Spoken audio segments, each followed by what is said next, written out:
This is a 1954 Smith Corona Silent Super typewriter restoration in progress. It's been disassembled and the parts cleaned up and it's ready to go back together. I have a newly recovered platen, which does make a world of difference.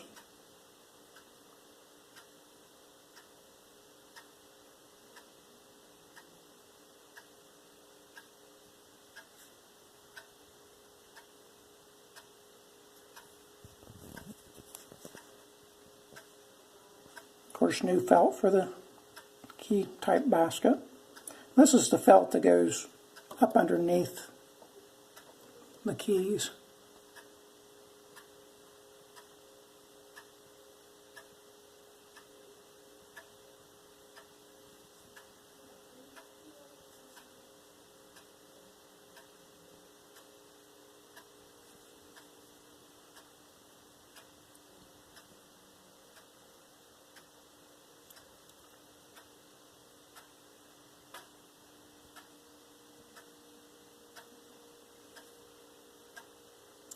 Everything's in good shape.